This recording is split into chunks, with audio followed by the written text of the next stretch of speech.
অভিনব নবী, আল্লাহর জগতের নুরানি নবী। একবার হযরতে ইব্রাহিম আমার নবীর শাহজাদা, নবীর কলিজার টুকরা বেটা, আমার নবীর ছেলে একজনের নাম ছিল ইব্রাহিম, একজনের নাম ছিল কাসেম। একজনের নাম কি? কাসেম। আরেকজনের নাম ইব্রাহিম, আরেকজনের নাম ছিল তৈয়ব। ইব্রাহিমকে আমার নবী বাম ডানে নিলেন এবং ইমাম হোসেনকে ডান ডানে নিলেন।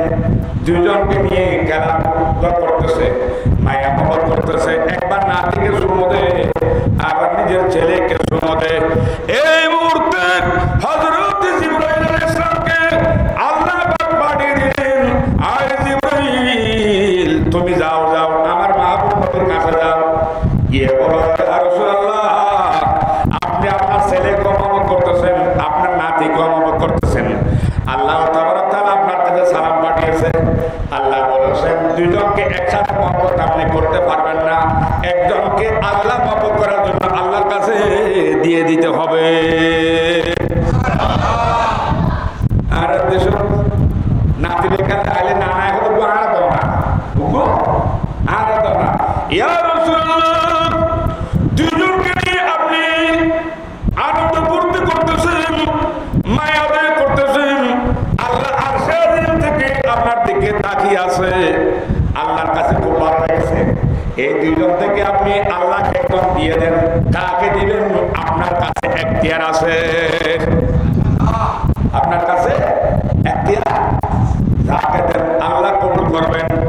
আমার নবী একবার হযরত ইব্রাহিমের দিকে দেখেন, নিজের বেটার দিকে দেখেন, আর একবার নিজের নাতি চেহারার দিকে দেখেন। এভাবে দুইজনকে দেখতে দেখতে হযরত ইব্রাহিম বলেন, ইয়া রাসূলুল্লাহ, কি সিদ্ধান্ত নিলেন?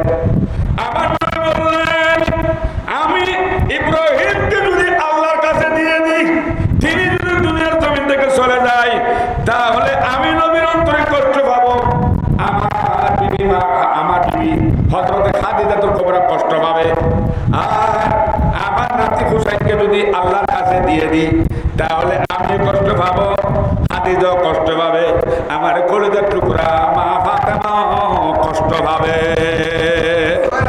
ও জিবরাইল, আমি সিদ্ধান্ত নিলাম, আমার নাতিকে দুনিয়ার জমিনে রেখে দাও, আমার কলিজার টুকরা বেটা ইব্রাহিমকে আল্লাহর কাছে নিয়ে যাও। আমার নবী এই কথা বলার সঙ্গে সঙ্গে 3 দিনের মধ্যে আমার নবীর একমাত্র বেটা জীবিত সন্তান হযরত ইব্রাহিম ইন্তেকাল করেছে। ইন্না লিল্লাহি ওয়া ইন্না ইলাইহি রাজিউন।